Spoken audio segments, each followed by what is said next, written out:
আমি একজন গ্যাংস্টার মানুষ। আমার নামে রোজ কোথাও না কোথাও গুন্ডামি, তাণ্ডব, ঝামেলা, মারামারি হয়েই থাকে।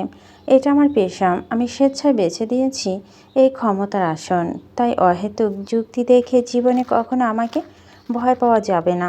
বলা যাবে না আপনি গ্যাংস্টার মানুষ, আপনি খারাপ, আমি আপনার সাথে থাকতে চাই না, হেনতেন এমন সব কথাবার্তা বলা যাবে না আমাকে জীবনে কখনো কোনো পরিস্থিতিতে। কারণ ছাড়াছাড়ি জিনিসটা আমার পছন্দ না। আমি ধরলে ছাড়তে জানি না, আমৃত্যু পর্যন্ত সম্পর্ক বইতে জানি।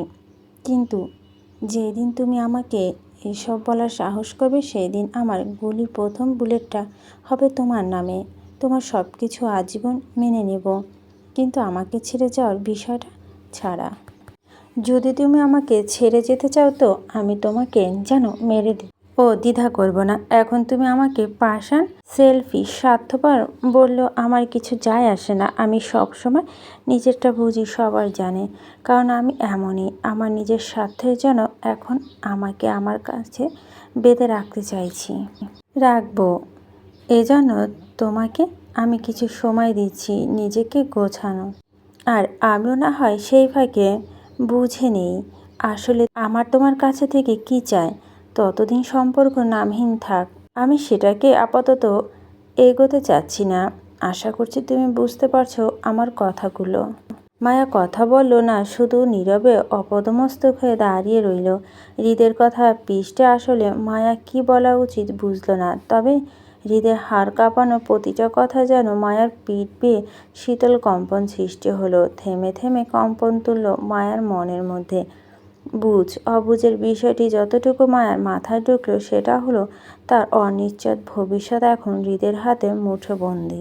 হৃদ মায়াকে চুপ থাকতে দেখে মায়ের মাথার ওপর থেকে নিজের বলিষ্ঠ হাতটা সরিয়ে নেয় ধীরিস্তে। নিজের পকেটে পুনরায় হাতটা ঢুকে ছোট্ট একটা বক্স বের করে মায়ার দিকে এগিয়ে দিতে দিতে শান্তমিহি কণ্ঠে বলল, নাও, এটা তোমার জন্য। মায়া চোখ তুলে তাকালো হৃদের বাড়ন্ত হাতের দিকে। 2 সেকেন্ড ছোট বক্সটির দিকে তীক্ষ্ণ দৃষ্টিতে দেখে নিল মায়া। পরে নিজের দৃষ্টি ঘুরে স্থির করল হৃদের আবছা আলো মুখশ্রীতে। গাল গড়িয়ে পড়া নোনা জলটুকু বাম হাতে উল্টো পিঠে গুজতে গুজতে বলল, এটা কি? খুলে দেখো কি। মায়া হাত বাড়িয়ে হৃদের হাতে বক্সটি নিল। কান্নায় টইটুম্বুর হয়ে নাক টানতে টানতে হৃদের দেওয়া উপহার খুলে দেখল। সেখানটা হোয়াইট গোল্ডের মধ্যে খুব সুন্দর ছোট ডায়মন্ডের পাথরের নেকলেস মিলল মায়ার। মায়া কপাল কুঁচকে অসন্তুষ্ট প্রকাশ করল নেকলেসটি দেখে।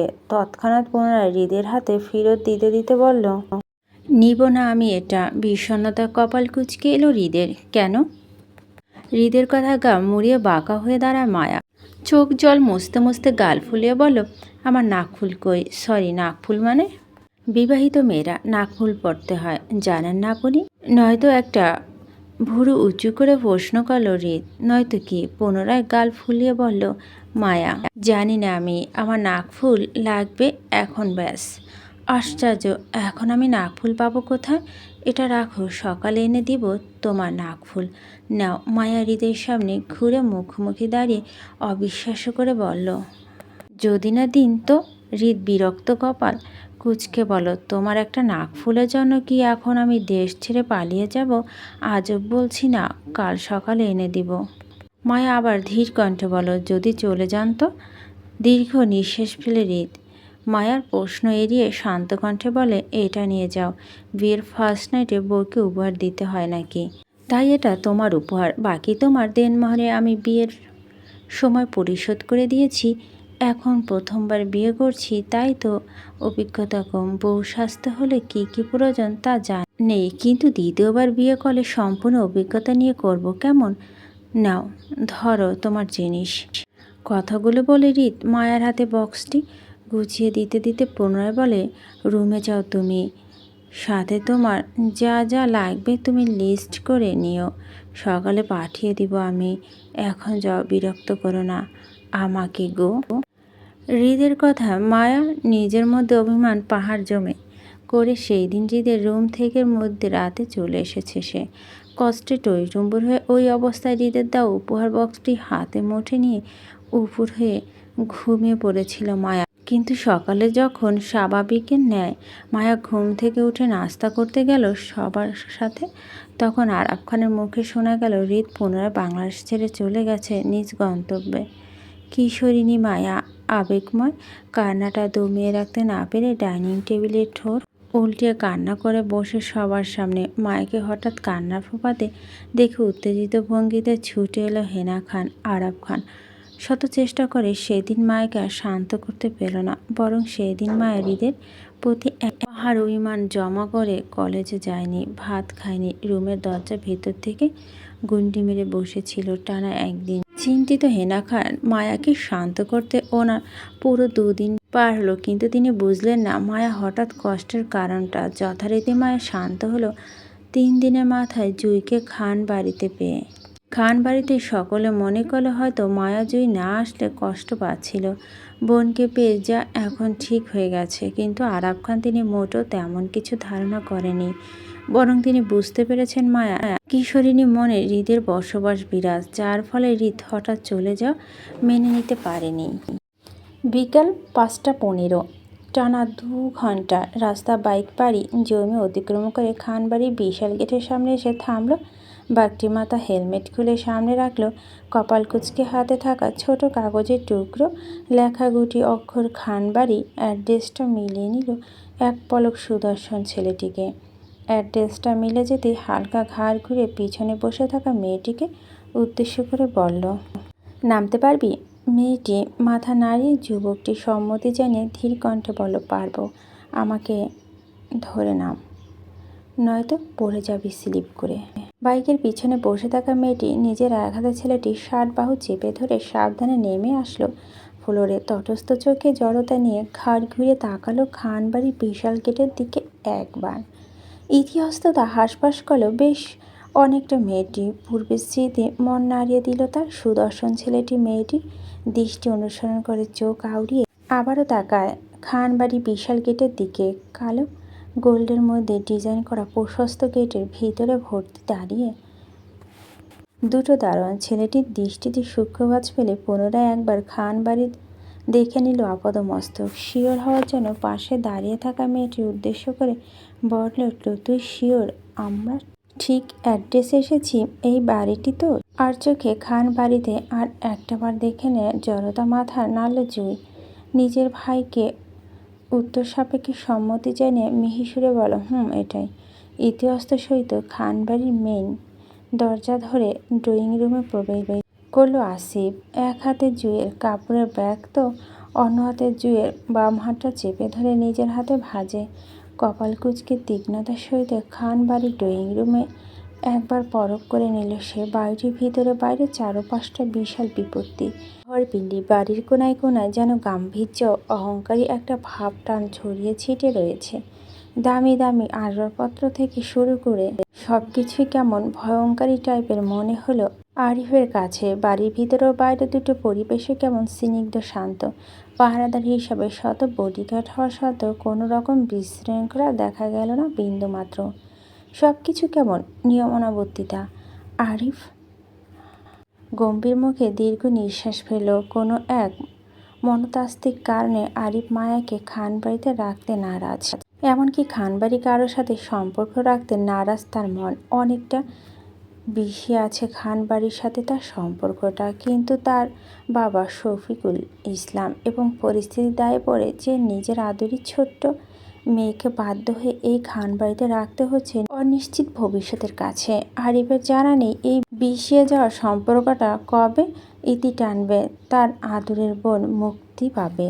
ভাই হিসেবে সে বড্ড অসহায়। সম্পর্ক বেড়াজালে, কিন্তু অহেতুক যুক্তি আর কসমের জন্য তার হাত পা বাঁধা। চাইলেও মায়াকে এই অদৃশ্য শিকল হতে মুক্তি করতে পারছে না। তবে আশা আছে যেই দিন তার বোন স্বেচ্ছায় এসে তাকে বলবে সে সম্পর্ক বেড়াজাল থেকে মুক্তি চায়, সেই দিন সে সব কিছুর বিরুদ্ধে গিয়ে হলেও বোনকে মুক্ত করে নেবে বন্দি কারাগার থেকে। বুক ভারী দীর্ঘ নিঃশ্বাস পুনরায় ত্যাগ করলো আরিফ। নিজে শান্ত করে জুঁইয়ের হাতটা চেপে ধরে অবস্থায় সূক্ষ্ম চোখ বুলে নিল চারপাশটাতে। আশেপাশে কাউকে না দেখে ঘাড় বাঁকে তাকালো জুঁইয়ের দিকে। সে হালকা কপাল কুঁচকে ধীরস্থ প্রশ্ন করে বলল জুঁইকে, ঋতু কোথায় হবে জুই? আশেপাশে তো কাউকে দেখা যাচ্ছে না। জড়তা চোখ বুলালো জুই ফাঁকা ড্রয়িং চারপাশ ধীর কণ্ঠে বলল আরিফকে। রিক্তা নিজের রুমে হতে ভাই আর বাকি মনে হয় কিচেনের রুমে। জুই কণ্ঠস্বর থামালো। থামে নয়, থামতে হলো। মালা উচ্চস্বরে চিৎকার। আকস্মিকভাবে মালা কিচেন থেকে বের হতে চোখে পড়ল জুইকে। মালা আরিফকে না চিনল জুইকে বেশ ভালোভাবেই চিনে সে। গতবার জুই খান বাড়িতে বেড়াতে আসার বেশ সখ্যতার ভাব জমেছিল জুইয়ের সাথে মালার, যার সূত্রে ধরে এই মুহূর্তে মালা জুইকে দেখার সঙ্গে উত্তেজনা গলা ফাটে চিৎকার করে ডাকতে লাগলো মায়াকে। জোরে জোরে চিল্লিয়ে মায়াকে বলতে লাগলো, ছোট আফামনি গো, দেইখা যান কেডা আইছে। জুই, আফামনি আইছে, তাড়াতাড়ি আহেন গো আফা। ভীষণ থমথমে খেয়ে গেল আরিফ। কপাল কুঁচকে তাকিয়ে রইল মালার কর্মকাণ্ডের দিকে। থমথমে পরিবেশ। খান বাড়ির সাদা সোফার গম্ভীর মুখে বসে আছে আরিফ, আর তাকে জাপটে ধরে বসে আছে গোটানো অবস্থা মায়া। দীর্ঘ টানপোড়া 8 মাস পর ভাই বোনের ফিরতে দেখা। আবেগী বোন ভাইয়ের কোমর দুহাতে ঝাপটে ধরে বুকে মাথা রেখে ছোপার উপর পা ভাঁজ করে বসে আছে। মায়া প্রথমে আরিফকে দেখে আদরে উৎফুল্ল হয়ে কান্না বিসর্জন করল। এখন আদরের সহিত লেপ্টে আছে ভাইয়ের প্রশস্ত বুকে। কান্না থেমে গেছে দীর্ঘ সময় নিয়ে। আরিফ থেকে থেকে মায়ের মাথায় আদরি হাত বুলিয়ে দিচ্ছে ধীরে ধীরে। মায়া মৃদু নাক টানছে অনেকটা কান্নার কারণে। জুই আরিফকে অন্য পাশটা ঘামটি মেরে বসা, দুজনে দুপাশে নিয়ে মধ্যবর্তী স্থানে আরিফের অবস্থান। ঠিক তার সামনে হেনা খান হাসি মুখে বসে আছে।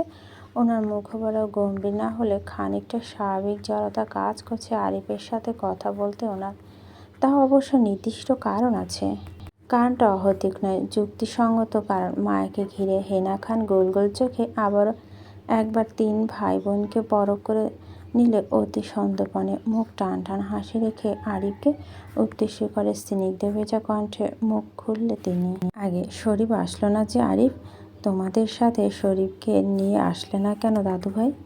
গম্ভীর মুখে চোখ তুলে তাকালো আরিফ হেনা খানের দিকে। অতি সুন্দর সে মুখখানা। হেনা খানের বাড়ন্ত বয়সে, সাথে গালের চামড়া বয়সে কারণে ঝুলে গেছে। চেহারার গঠন সৌন্দর্য বলছে তিনি কিশোরী বয়সে কতটা আবেদনময়ী সুন্দরী রূপমণি ছিলেন। শেষ বয়সে এসে যেন তার প্রকাশ পাচ্ছে ক্ষণে ক্ষণে। আরিফ গোপনে দীর্ঘ নিঃশ্বাস ফেলল। নিজের সংযত শান্ত গলা হেনা খানের কথার প্রত্যুত্তরে শান্ত কণ্ঠে বলল, বাবার শরীরটা তেমন একটা ভালো যাচ্ছে না, তাই আমাকে আসতে হয়েছে জুইকে নিয়ে। তৎক্ষণাৎ স্বর্ণাভা বলে উঠল হেনা খান, সে কি, কি হয়েছে শফিকে? সিরিয়াস কিছু হয়নি। এখন কেমন আছে তোমার বাবা? জি আলহামদুলিল্লাহ ভালো আছে বাবা, তেমন কিছু হয়নি, তবে লং জার্নি করে হাঁটে সমস্যা হয় ওনার, তাই উনি আসতে পারেনি। স্বস্তি নিঃশ্বাস বলল হেনা খান, যাক আলহামদুলিল্লাহ তোমার বাবা ভালো আছে, কিছু হয়নি, তাতে অনেক। কিন্তু তুমি এসেছো যে এতেই কিন্তু আমি দ্বিগুণ খুশি হয়েছি। লাস্ট তোমাকে দেখেছিলাম 2-2.5 বছর আগে, তাও মায়াকে খান বাড়িতে নিয়ে আসার সময়। তখন যদিও তুমি নারাজ ছিলে আমাদের উপরে, কিন্তু অবশেষে তুমি মনোমালিন্যতা পাশে রেখে ছোট বোনকে দেখতে এসেছো, এটাই অনেক আমাদের জন্য। এখন তুমি থাকবে তো আমাদের সাথে কিছুদিন দাদুভাই? হেনা খানের কথায় আরও গম্ভীর হলো আরিফ। খান বাড়ির সাথে ঘটে যা অতীতের তিক্ত ঘটনাগুলো পুনরায় মাথা নাড়িয়ে উঠতেই বিষিয়ে গেল আরিফের মন। তিক্ত দহনে আবারও বুকে ভারী হলো তার। চুপ থাকলেন, বিশৃঙ্খলা করল না। মাথায় মাথায় ছোট করে চুমুকে শান্ত স্বরে বলল, না দাদিমা থাকতে পারবো না। চট্টগ্রাম থেকে কাল রাতে এসেছিলাম জুইকে ঢাকা পৌঁছানোর জন্য। আজ আবার রাতের ট্রেনে চলে যাব। নিজের ব্যস্ত জুইর সাথে দেখা হয়নি আমার অনেক মাস, তাই ভাবলাম আমার বন্ধুটাকে একসঙ্গে দেখে যা। আরিফের কথা ভাইয়ের বুকে থেকে তৎক্ষণাৎ মাথা উঠালো মায়া। আরিফের মুখের দিকে তাকে কষ্ট ভারাক্রান্ত কণ্ঠে বলো, তুমি আজও থাকবে না? ভাইয়া আমার সাথে আবারও চলে যাবে তুমি আমাকে ছেড়ে? মায়ার কাতর কণ্ঠে হালকা স্মিত হাসল আরিফ। মায়ার গাল টেনে আদুরি সহিত হাসি মুখে বলল, তোকে ছাড়া কই যাব বুড়ি? আমি আবার আসবো কয়েকদিন পর তোকে আর জুইকে নিয়ে যেতে বাড়িতে। তখন বেশি দিনের জন্য আসবো, বাড়িতে বাবা মা সবার সাথে একসঙ্গে কাটাবো। কেমন? এখন জুঁইকে তোর পাশে রেখে যাচ্ছি, তাহলে তুই একা কোথায় শুনি? দুই চোখের পাতা আবার টইটুম্বর হলো মায়ার। কান্না জড়িত গলায় বলো, তুমি এখনই চলে যাবে ভাই? হ্যাঁ।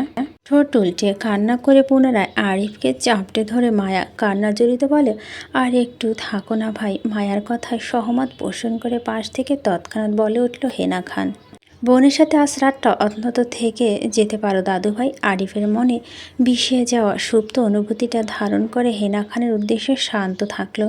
মিহি কণ্ঠে বলো, হেনা খানকে আরিফ, বোনকে নিয়ে থাকা হলে নিজের বাসায় থাকবো দাদিমা।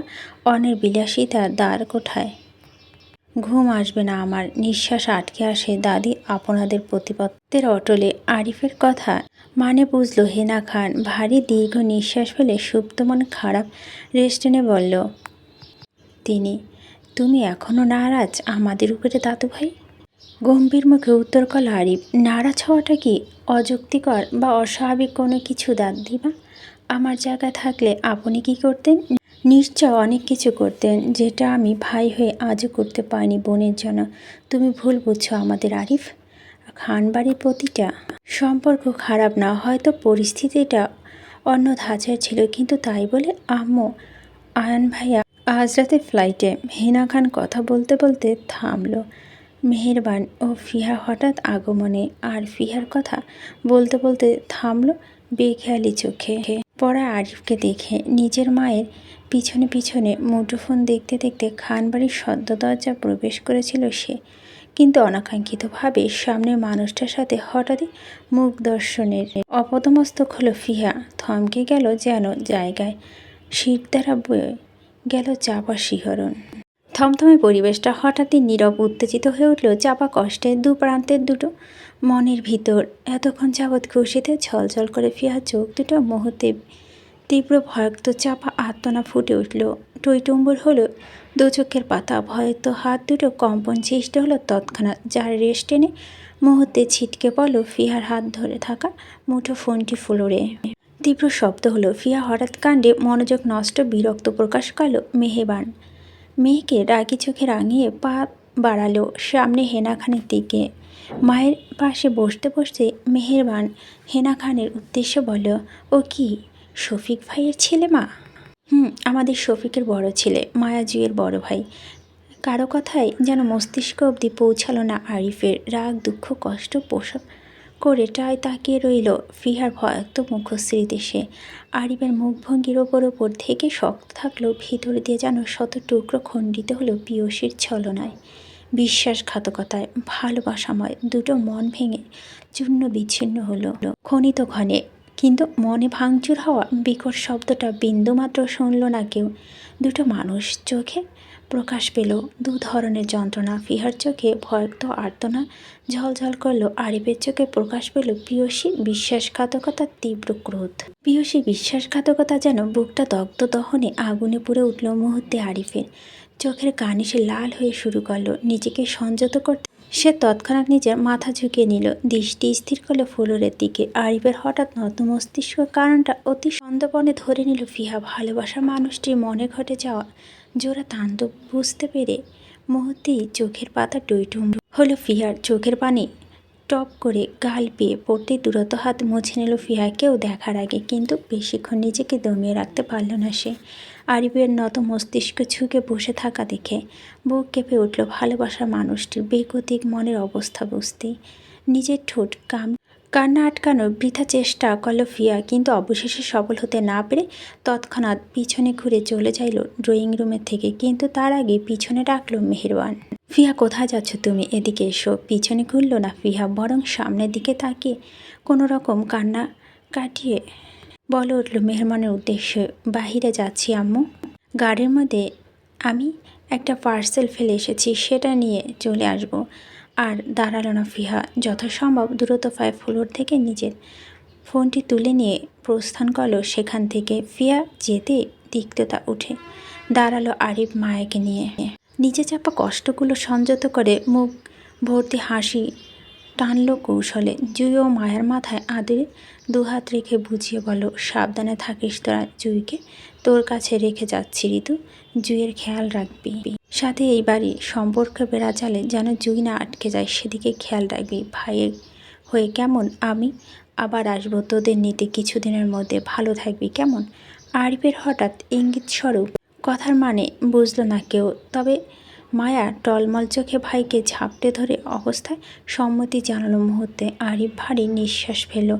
শ্বাসকষ্ট হচ্ছে তার। খানবাড়ির ত্রিকোঠায় দাঁড়িয়ে থাকতে নিঃশ্বাস আটকে আসছে, তাই সভ্যসুলভ বিদায় নিল সবাই থেকে দূরত্ব। শক্ত মনোভাব নিয়ে বেরিয়ে পড়ল খানবাড়ির চৌকাঠ বাড়িয়ে।